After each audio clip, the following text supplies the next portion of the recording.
हमारा अंडा कितना खूबसूरत है ना। कालू जी, ये देखिए ना, हमारे बच्चे ना बहुत खूबसूरत निकलेंगे। हाँ टुनटुनी, तुम बिल्कुल सही बोल रही हो। हमारे बच्चे बहुत सुंदर निकलेंगे। और देखना, मैं इसे उड़ना भी सिखाऊंगा।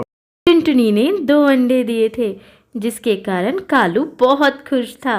ये बात जंगल में सभी चिड़े चिड़ियों को पता चली गई थी, जिससे सभी चिड़ा चिड़ियाँ टुनटुनी को बधाई देने पहुँचे थे। अच्छा कालू भाई, कुछ नाम सोचा है बच्चों का? मुझे तो लगता है कि एक चिड़ा होगा और एक चिड़िया होगी। अरे नहीं नहीं भोलू भाई, अभी तक तो नाम नहीं सोचा है। लेकिन तुम सब हमारी मदद जरूर करना। जिस दिन बच्चे अंडे से बाहर निकलेंगे, तुम मुझे जरूर बच्चों के नाम बताना। चींची चिड़िया भी बधाई देने के लिए वहाँ आती है। जंगल का सबसे बुजुर्ग पक्षी भी दोनों को बधाई देने पहुँचता है। कालू, मैं तुम्हें एक जरूरी बात तो बताना ही भूल गया। इस जंगल में 2 शिकारी पक्षी चल रहे हैं। तुम अपने बच्चों का ख्याल रखना। क्या? शिकारी पक्षी? कालू जी, हमें अपने बच्चों को बचाना होगा शिकारी पक्षी से। टुनटुनी, तुम चिंता क्यों करती हो? मैं हूं ना। मैं अपने बच्चों का बहुत ख्याल रखूंगा। मेरे होते बच्चों का कुछ नहीं होगा।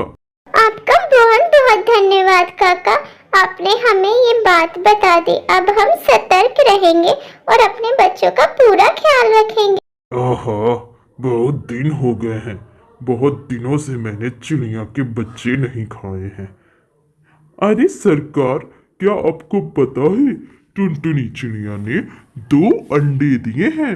बहुत अच्छा मौका है, हमें वो अंडे चुरा लेने चाहिए। अरे वाह गोरैया, तुमने तो क्या समय पे अच्छी खबर लाई है। आज तो मेरा मन ही कर रहा था। लेकिन सरकार, टुनटुनी और उसका पति कालू अपने बच्चों का बहुत ख्याल रखता है। कालू जी, मैं भोजन के लिए जा रही हूँ, बच्चों का ख्याल रखिएगा। हो सकता है मुझे थोड़ा समय लग जाए। तुम बेफिक्र होके जाओ टुनटुनी, मैं अपने बच्चों का पूरा ख्याल रखूंगा। तुम्हें कोई शिकायत नहीं होगी। टुनटुनी चिड़िया वहाँ से चली जाती है। कालू चिड़ा अपने बच्चों का ख्याल रखता है। ख्याल रखते रखते शाम हो जाती है। सूरज भी ढल जाता है। कालू बहुत थक जाता है। वो सोचता है कि वो थोड़ा सा आराम कर ले। टुनटुनी तो आती ही होगी। तभी उस वक्त बगुला और शिकारी पक्षी वहाँ पहुँचते हैं। देखो बगला, ये कालू तो कितना आलसी है। अपने बच्चों का ख्याल रखने के बजाय सो रहा है। सरकार, इसने तो हमारा काम ही आसान कर दिया। अब हमें बच्चे ले जाने में बहुत आसानी होगी। कालू सो रहा था। शिकारी पक्षी बच्चे को चुराकर वहाँ से चला जाता है। तभी वहाँ टुनटुनी चिड़िया आती है। ओ कालू जी, कालू जी, ओ सुन रहे हैं आप? हमारे बच्चे कहाँ हैं? अरे अरे टुनटुनी, तुम कब आई? और मैं क्या सो गया था? बच्चे कहाँ हैं? क्या हमारे बच्चे किसी ने ले गए क्या? आज मौसम कितना अच्छा है बगला। मैं सोच रहा हूँ कि चिड़िया के बच्चे ज्यादा स्वादिष्ट होते हैं। कुछ दिन इंतजार करते हैं।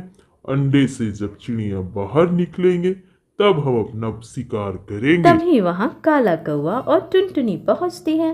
काका, हमारे बच्चे नहीं मिल रहे हैं। तो तुम हमारे पास क्यों आई हो? तुम्हें क्या लगता है कि तुम्हारे बच्चे हमने चुराए हैं? काका, मैं बहुत तकलीफ से गुजर रही हूँ। अगर आपने हमारे बच्चे लिए हैं तो उसे लौटा दीजिए। तुम आई तो बिल्कुल सही जगह पे हो। तुम्हारे बच्चे हमने ही चुराए हैं। लेकिन अगर तुम्हें अपने बच्चे चाहिए, तो हमारे भोजन के बदले तुम्हें भोजन का इंतजाम करना होगा। मुझे चिकन और मछली खाना बहुत पसंद है। अगर तुम हर दिन मेरे लिए चिकन और मछली का इंतजाम कर दो, तो मैं खुश होकर तुम्हारे बच्चे लौटा दूंगा। मेरे बच्चे सुरक्षित तो है ना काका? आप जैसा चाहेंगे वैसा होगा। बस मेरे बच्चों को लौटा सरकार, क्या सच में आप टुनटुनी के बच्चे लौटा देंगे? चिकन और मछली मुझे भी खाना पसंद। बच्चे चुराने में मैंने आपकी बहुत मदद की है, तो इसमें मेरा भी हिस्सा हुआ। क्या बात कर रहे हो? किस बात का हिस्सा? टुनटुनी से बात मैंने की है और उसने मुझसे वादा किया है। ये आप ठीक नहीं कर रहे हैं सरकार। मैं भी आपके साथ साथ काम कर रहा था। अगर आप मुझे हिस्सा नहीं देंगे तो मैं टुनटुनी को बता दूंगा कि उसके बच्चे कहाँ हैं। दूसरे ही दिन कालू बाजार पहुंचता है। बाजार से चिकन और मछलियां खरीद कर ले आता है। दोनों बहुत दुखी थे, लेकिन फिर भी शिकारी पक्षी की बात मान रहे थे। टुनटुनी, ये लो, मैं चिकन और मछली ले आया।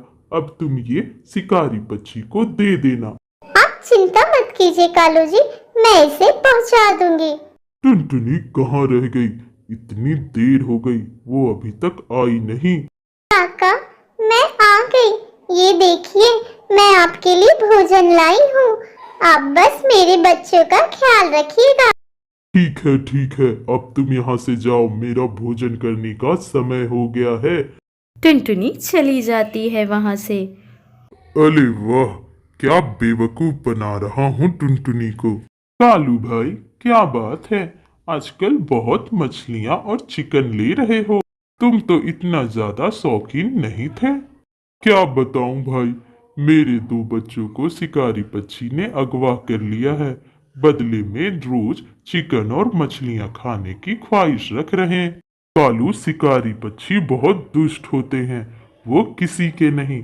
तुम उन्हें भोजन तो दे रहे हो, लेकिन मुझे नहीं लगता कि वो तुम्हारे बच्चे लौटा आएंगे।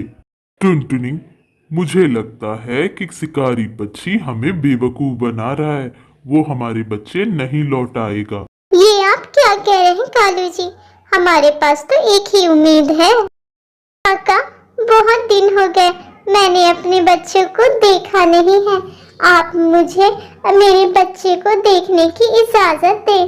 मैंने कहा ना, तुम्हारे बच्चे बिल्कुल ठीक हैं और तुम्हें देखने की क्या जरूरत है। तुम बस इसी तरह भोजन लेकर आती रहो।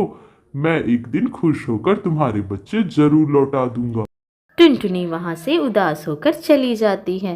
तभी वहां गोरैया आता है और बोलता है, सरकार, ये आप ठीक नहीं कर रहे हैं। मुझे हिस्से नहीं दे रहे हैं। मैं जा रहा हूँ टुनटुनी को उसके बच्चे का पता बताने। तुम ऐसा नहीं कर सकते गोरैया। अगर तुमने ऐसा किया तो मैं तुम्हें छोड़ूंगा नहीं। आप मेरा कुछ नहीं बिगाड़ सकते हैं। अब तो मैं टुनटुनी को उसके बच्चे का पता बता के रहूंगा। गोरैया टुनटुनी के पास जाता है और बोलता है, टुनटुनी, तुम्हारे बच्चे कहाँ हैं मुझे पता है, लेकिन बदले में मुझे भी कुछ चाहिए। तुम बस हमारे बच्चों का पता बता दो। तुम्हें जो भी चाहिए मैं तुम्हें सब कुछ ला कर दूंगी। तो ठीक है, तुम शिकारी पक्षी पे भरोसा कर रही थी, वो भरोसे के लायक नहीं, पर तुम मुझ पे भरोसा कर सकती हो। जैसे तुम शिकारी पक्षी को चिकन और मछलियां लाके दे रही थी, मुझे भी वो चाहिए, लेकिन तुम मुझे वो एक हफ्ते के लिए लाकर दे दो। गोरैया खुश होकर टुनटुनी को उसके बच्चों के पास लेकर जाता है। टुनटुनी और काला कौवा बहुत खुश हो जाते हैं अपने बच्चों को देखकर। और काला कौवा फिर बोलता है, गोरैया, तुम्हारा बहुत बहुत शुक्रिया। मैं तुम्हें एक हफ्ते क्या एक महीने के लिए चिकन और मछलियां खिलाऊंगा।